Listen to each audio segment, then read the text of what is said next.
오늘 말씀에 보면은 6절 말씀에 온 천하에서도 열매를 맺어 자라는도다 이렇게 말씀하고 있습니다. 이 말씀 속에서 온 천하라는 것은 바로 로마가 지배하고 있는 땅을 가리키고 있으며 그것이 바로 온 세상이라고 그렇게 이야기하고 있는 겁니다. 그 말씀 가운데 오늘 보면은 열매를 맺어 자라는도다 그럽니다. 이 열매를 자라는 것이 바로 이 복음이라는 겁니다.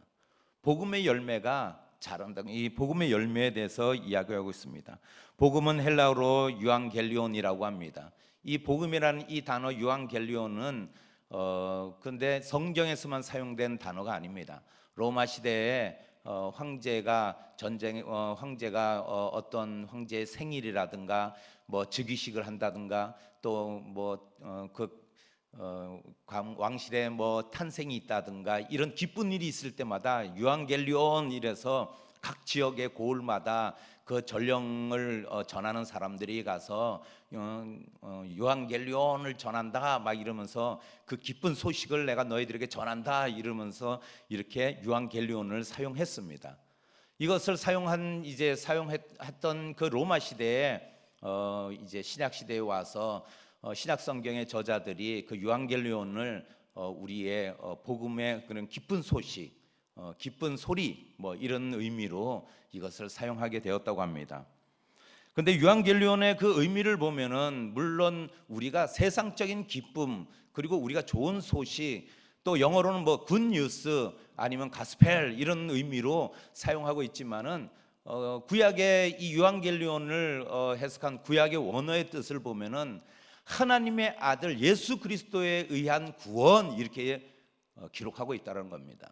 우리에게 기쁜 소식이라는 것은 예수 그리스도를 통한 구원의 소식을 우리는 유앙겔리온이라고 이야기하고 있으며 믿는 자들의 유앙겔리온이라는 것은 이 기쁜 소식이라는 것은 예수 그리스도를 통해서만 구원이 있다라는 이 소식을 우리가 알고 있다는 겁니다. 이 구원이라는 것에 대해서 그러면 믿는 사람들에게 적용되는 것이냐? 이미 하나님께서 이 유앙겔리온은 신약 시대에 로마 시대에 사용된 단어이지만은 이미 구약 성경의 선지자들을 통해서 하나님은 이미 우리에게 좋은 소식을 전하고 이 복음을 말하고 있다는 것이죠. 믿든 믿지 않든 하나님의 계획과 하나님의 섭리 가운데 이미 이 복음의 소리는 선포되어졌고 복음의 소리는 우리에게까지 전해졌다는 거죠. 우리가 이 복음의 소식을 듣고 그 가운데 우리가 그 복음을 붙들고 믿는다는 것이 은혜이지, 이것을 듣고 믿고 그리고 이 복음의 소식이 들려졌냐 안 들려졌냐 이것이 중요한 것이 아니라 이 온 인류에 이미 복음의 소식은 전해졌다는 겁니다. 이것에서 우리는 이 복음의 소식이 이미 내가 믿고 안 믿고의 유무를 떠나서 이 복음은 이미 선포되어졌고 하나님께서는 그 복음을 성취하기 위해서 이루어져 나가는 것이죠. 이것이 우리의 기쁜 소식이라는 겁니다. 이 기쁜 소식이 이미 우리에게 전해졌다는 겁니다. 그래서 오늘 에바브라를 통해서 골로새 교회에 그 소식을 전해들은 감옥에서 소식을 전해들은 사도 바울은 이 복음의 열매를 이것에 대해서 오늘 말씀하고 있는 겁니다. 복음의 열매는 무엇인가? 그리고 복음의 열매는 어떻게 되어야 되는가? 그래서 오늘 말씀을 통해서 오늘 제가 은혜 받은 말씀은 무엇이냐면은 이 복음의 열매는 세 가지를 나눌 수 있습니다. 먼저 복음의 열매는 자라야 된다는 겁니다. 6절 말씀을 우리가 함께 읽어보겠습니다. 시작. 이 복음이 이미 너희에게 이르매 너희가 듣고 참으로 하나님의 은혜를 깨달은 날부터 너희 중에서와 같이 또한 온 천하에서도 열매를 맺어 자라는도다. 이 열매라는 의미 원어의 뜻을 보면은 다른 씨앗 이런 의미도 있겠지만은 이 원어의 뜻에는 과일이라는 뜻이 있습니다. 이 열매의 이 원어의 뜻은 과일이라는 뜻이 있습니다. 이 과일이라는 뜻에서 볼 때 이 과일은 어떻습니까?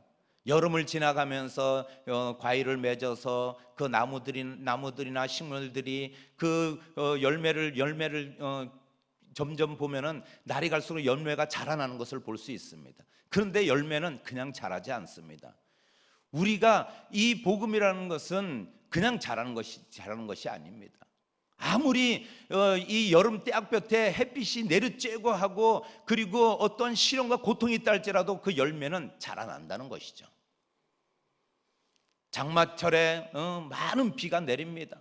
또 어느 때는 태풍이 몰아치기도 합니다. 이 태풍 가운데서도 그 열매는 나무의 영양분을 먹고 그걸 자란다는 것이죠. 점점 자라나서 그 열매가 풍성해지는 것은 가을의 때가 되었을 때 그것이 자란다는 겁니다. 오늘 말씀에도 보면은 온 천하에서도 열매를 맺어 자라는도다. 이 복음이 자라나는 모습을 볼 수 있습니다. 그리고 이 자라다라는 의미 속에는 증가하다 그리고 성장하다 이런 뜻이 있습니다. 교회는 성장해야 되는 겁니다. 그리고 우리의 안에 있는 이 복음이 우리가 내 믿음으로 자라야 되고 신앙 가운데 자라야 되는 겁니다. 머물러 서서는 안 되는 겁니다. 머물러 있어서는 그것의 열매가 결국은 가을에 풍성한 열매로 우리가 누리지 못한다는 것이죠. 그 열매는 자라야 되며 익어가야 되는 겁니다. 저도 이렇게 우리 이제 장로님들과 권사님들 이렇게 대화를 나누다 보면은 참 그분들의 그런 신앙과 믿음과 그분의 그 연륜에서 그분들의 인격과 믿음과 그리고 그분의 생각과 이것이 참 풍성하다. 그리고 넉넉하다. 이것을 제가 느낄 때가 얼마나 많은지 모릅니다. 젊었을 때의 생각 저도 마찬가지입니다. 20대 30대의 생각과 지금의 생각이 다르다는 것입니다. 20대 30대의 저의 믿음과 지금과의 믿음이 다르구나 하는 것을 느낄 때가 있습니다. 그런데 어떤 분들은 난 똑같은데 이런다면은 이것은 좀 문제가 있는 겁니다. 물론 항상 싱싱한 건 좋겠죠. 그러나 저도 어떤 때는 싱싱한 육체는 좋지만 우리의 내면, 우리 안에 우리가 가지고 있는 이 믿음과 그리고 또 복음에 대한 열정, 이것은 다르더라는 것이죠. 그래서 자라다라는 것은 성장하다, 그리고 또 한 가지 중요한 이 자라다의 의미 속에는 그리스도인들이 그리스도를 닮아간다라는 의미가 담겨져 있습니다. 그리스도인이 그리스도를 닮아간다, 점점 닮아가고 점점 그리스도를 따라간다는 의미가 있는 것입니다. 그리스도인이 그리스도를 닮아가지 않고 그리스도를 따라가지 않는다는 것은 그리스도인이 아닌 거죠. 무늬만 그리스도인 거죠.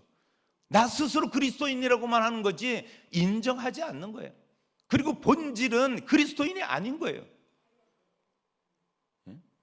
그렇기 때문에 우리가 그리스도인이라고 우리가 늘 우리 가운데 내가 복음을 듣고 내가 믿음을 갖고 나는 지금 신앙생활을 하며 내가 그리스도인으로 살아간다는 의미 속에는 내가 그리스도를 닮아가며 그리스도를 내가 따라가는 삶을 살아야 되는구나, 그것을 잊지 말아야 된다는 것입니다. 이것이 바로 잘한다는 그런 의미입니다. 두 번째로는 배워야 한다는 것입니다. 이 배워야 한다는 것은 7절 말씀에 보면은 이와 같이 우리와 함께 종된 사랑하는 에바브라에게 너희가 배웠나니, 이렇게 말씀하고 있습니다. 에바브라에게 그것을 배웠다는 거죠. 골로새 교회는 사도 바울이 세우지 않았습니다. 그리고 골로새 교회에 사도 바울이 갔냐 안 갔냐, 이것도 신학자들 사이에서 논쟁이 있는 부분입니다. 그러나 분명한 것은 사도 바울이 골로새 교회를 세우지 않았다는 겁니다. 그러면 어떻게 세워졌는가? 이것은 제가 언급하가 있는 것 같은데 이 골로새 교회는 에바브라에 의해서 세워졌습니다. 에바브라는 에베소 교회에서 복음을 전하는 사도 바울의 복음을 듣고 회심하고 그리고 개종하여 에바브라가 골로새 지역에 가서 교회를 세운 겁니다. 그렇기 때문에 에바브라에 의해서 세워진 교회가 골로새 교회입니다. 그런데 오늘 말씀에 보면은 에바브라에게 너희가 배웠다, 이렇게 말씀하고 있습니다. 우리가 이 말씀과 이 복음은 배워야 되는 겁니다. 듣고 믿음이 자라듯이 우리가 말씀을 듣고 믿음이 자라고 우리의 신앙이 성숙되는 줄 믿습니다.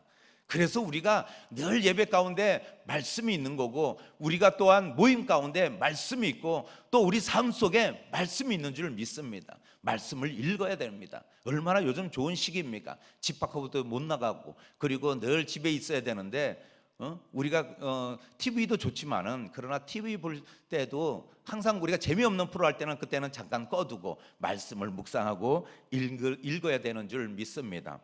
그렇기 때문에 에바브라에게 배웠다고 이야기하고 있습니다. 이 골로새 성도들이 여기서 에바브라에게 배웠는데, 에바브라를 그러면서 소개합니다. 그는 너희를 위한 그리스도의 신실한 일꾼이다. 사도 바울이 에바브라를 칭찬하는 모습을 볼 수 있습니다. 신실한 일꾼이다. 저도 요즘 우리 김지영 목사님이 추천해 준 책을 읽고 있는데, 참 거기서 보면은 우리가 신실함이라는 그런 단어가 정말 새롭게 느껴지는 그런 어떤 부분의 책을 제가 읽고 있는데, 정말 큰 은혜를 받고 있어요. 제가 다 읽고 이 책을 통해서도 제가 많이 묵상한 것을 또 한번 나눴으면 좋겠는데, 이것이 저도 정말 신실한 일꾼이 되어야 되겠구나. 신실하게 내가 신실하게 하나님 앞에 신실한 종으로 살아야 되겠구나. 신실한 성도가 되어야 되겠구나. 신실하게 우리가 신앙생활을 해야 되겠구나. 에바브라가 말씀을 듣고 그리고 신앙생활하면서 사도 바울에게 너 정말 우리 편지 속에서 에바브라가 신실한 일꾼이라고 이야기하고 있습니다. 이 신실한 일꾼은 다른 사람들에게 동의되는 그런 내용 아니겠습니까? 그 편지를 받고 신실한 일꾼 에바브라가 나에게 이 이야기를 전했다, 너희들에 대해서 이럴 때 그것을 성도들이 인정해야 되지 않겠어요? 이럴 때 정말 신실한 그런 종이 되어야 되겠다는, 제가 늘 그런, 요즘 이 골로새 말씀뿐만이 아니라 또 책을 읽는 그 책을 통해서도 참 신실하게 내가 섬기고 또한 사역하고 또 교회 내 일원으로서 살아가야 되겠구나, 이 생각을 하고 있는 것입니다. 우리가 중요한 것은 이 진리의 복음은 생명의 말씀이라는 겁니다. 생명의 말씀이라는 것은 살아있다는 거죠. 이 살아있다는 이 말씀에 대해서 우리가 배우고 그 말씀을 늘 묵상할 때 우리 안에 그 마음의 믿음이 살찌고 그리고 근육들이 붙어서 어려운 시기를 통과할 때, 이 열매가 비바람을 맞고 그리고 위험한 시기가 왔을 때도 그 나무에 꼭 붙어 있을 수 있는 것은, 그것은 우리가 잘할 때 그럴 수 있다는 거죠. 잘하지 못하면 약합니다. 잘하지 못할 때 우리는 연약하여 그 나무로부터 떨어져 나가고 그리고 이탈된다는 것입니다. 왜 믿음에서 떠나겠습니까? 왜 그리고 교회를 이탈하고 내가 믿음 가운데 서지 못하고 믿음을 버리고 우리가 세상으로 뛰쳐나가겠냐는 거죠. 그것은 자라나지 못하기 때문에 그렇습니다. 우리의 믿음이 성장하고 자라는 그런 역사가 일어날 줄 믿습니다. 마지막으로 우리가 알려야 한다는 겁니다. 8절 말씀에 한번 읽어보겠습니다. 시작. 성령 안에서 너희 사랑을 우리에게 알린 자니라, 이렇게 말씀하고 있습니다. 복음의 열매는 알려야 합니다. 에바브라가 골로새 성도의 사랑의 실천을 바울에게 알렸다는 것이죠. 그런데 오늘 우리가 이 중요한 말씀은 성령 안에서 너희의 사랑을 알렸다는 것입니다. 이 성령 안에서, 이 말씀은 엔프뉴마 이런 뜻이 있는데, 이것은 뭐냐면은 이 성령 안에서, 그렇기 때문에 이 단어가 참 신약에서는 많이 나와요. 엔이라는 것, 성령 안에서, 우리가 그리스도의 사랑 안에서, 이런 그 안이라는 그 안쪽에 있다라는 것, 안에 속해 있다라는 그런 의미가 담겨져 있는데, 우리가 이 말씀에 대해서 알려야 되는 거죠. 우리가 사랑이 충만하면은 그 사랑이 흘러 넘치는 거죠. 예? 우리가 늘 저는 김신호 목사님이 이렇게 옥수수를 줄 때마다 참 어때 이 이 병아리들이 그 어미를 쫓아가다가 이 모이를 주워 먹듯이 그 옥수수를 이렇게 제가 그냥 넙죽넙죽 이렇게 받아 먹을 때 얼마나 제가 감사할 때가 얼마나 많은지 모릅니다. 제가 옥수수 참 좋아하거든요. 예? 특히 이 대학 옥수수를 좋아하는데, 예전에는 강원도 차로 옥수수를 좋아했는데, 우리 처갓집이 강원도, 원래 우리 장인 장모님이 강원도 분이라서 그랬는데, 제가 이 청주에 내려왔을 때 강원도 옥수수보다 저는 대학 옥수수가 더 좋더라고요. 아이고 그냥 그 옥수수 먹을 때마다 얼마나 기분이 좋은지. 근데 우리 김신호 목사님이 옥수수를 좋아하셔가지고 이 옥수수를 가끔 이렇게 쪄주실 때마다 그것이 얼마나 저에게 기쁨이 되고 그것이 그 사랑이 느껴지는지 모릅니다. 그렇기 때문에 우리가 성령 안에서 그 사랑을 나눌 때 그것에서 우리가 기쁨이 있고 또한 그리스도의 사랑을 경험한다는 것이죠. 옥수수 계속 주시기 바랍니다, 목사님. 아멘 하시는 거 보세요. 네, 이것이 사랑이 넘쳐나기 때문에 그런 거예요. 사랑이 이 안에 꽉 차 있을 때 나눈 거예요. 사랑이 이렇게 작고 그리고 우리 안에 사랑이 부족하다면 나눌 수가 없어요. 이것이 바로 충만이에요. 충만. 흘러 넘치는 거예요. 흘러 넘쳐서 다른 데로 흘러가는 거죠. 사랑이 흘러가고 우리의 이 말씀이 충만하면 말씀이 흘러가고 또 우리의 가운데 믿음과 확신이 충만하다 보면 그것이 흘러나가는 거예요. 이것이 바로 오늘 사랑 안에 그 사랑을 전해 들은 사도 바울은 에바브라로부터 내가 너희들을 만나진 않았지만은 그리고 내가 너희들과 이렇게 같이 생활을 안 했지만은 이 말씀을 듣고도 그 에바브라가 전하는 이 너희들의 소식을 듣고도 내가 그 너희들의 사랑을 알겠다는 거죠. 이것은 뭐냐면 성령 안에서는 하나가 되고 성령께서 우리에게 역사할 때 우리는 깨닫게 된다는 거예요. 말씀을 깨닫고 이 복음을 깨닫게 되는 거죠. 깨닫지 못할 때 우리는 내가 복음이 돼요. 마태복음, 마가복음, 누가복음, 요한복음이 그 다음 복음이 내가 복음이 되는 거예요. 내 생각에는 이런데 내 뜻은 이런데 이러면서 내가 복음이 된다는 거예요. 그것이 아니라 복음에는 우리가 그 사랑을 알려지고 또 내 안에 그게 충만할 때 우리가 이 복음이 위기에 처해 있을 때 이 복음이 딱 멈춰 섰을 때 그것이 우리가 유대 지역에서 이 하나님의 말씀과 또한 이 복음이 서쪽으로 이동할 때 미국 땅에 와서 그다음 이 유럽 땅에서 박해를 받고 그리고 억압을 받을 때 종교 개혁이라는 그런 사건을 통해서 이것이 폭발하여서 다시 이 미국 땅으로도 이게 건너가고 미국 땅에서 이 청교도주의자들이 일어날 때 멈춰 서 있고 어렵고 힘든 시기에 다시 성령님께서 폭발하여서 아주사 거리를 통해서 역사하는 그 성령님을 볼 수 있다는 거죠. 한국 땅에서 지금 복음이 어렵고 그리고 교회가 갇혀 있는 것 같지만은 성령님께서 우리 안에서 역사하고 우리를 통해서 일어날 때 성령님께서 폭발하여서 다시 복음이 일어나고 그리고 온 천하에 전해지며 우리의 사랑과 우리의 믿음과 우리의 확신과 그리고 우리가 가지고 있는 이 구원의 소식을 전하게 될 줄 믿습니다. 이것이 바로 성령 안에서 역사한다는 겁니다. 오늘도 우리 가운데 뭐 부정적인 생각이 아니에요. 그리고 우리가 누구의 생각을 따라가는 것이 아니에요. 그냥 주님께서 나를 통해서 역사할 것을 기대해 보자는 거죠. 나에게 뭘 이루실지, 나를 통해서 우리 가족의 변화, 그리고 우리 자녀들이 어떻게 변화되며 그리고 신앙의 기둥이 딱 서가지고 믿음의 가문으로 든든히 세워지며 아브라함과 같이 이 말씀이 생명책에 기록되며 그리고 성경에 기록된 것처럼 나의 복음이 내가 맺고 있는 이 복음의 열매가 어떻게 역사하는지 우리가 한번 지켜보자고요.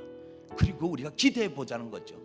기쁨으로 단을 거두는 그 시간이 우리에게 다가올 줄 믿습니다. 우리 성도님들 그런 열매를 맺는 우리 모든 성도님들 되시기를 예수님의 이름으로 축복드립니다. 기도하겠습니다.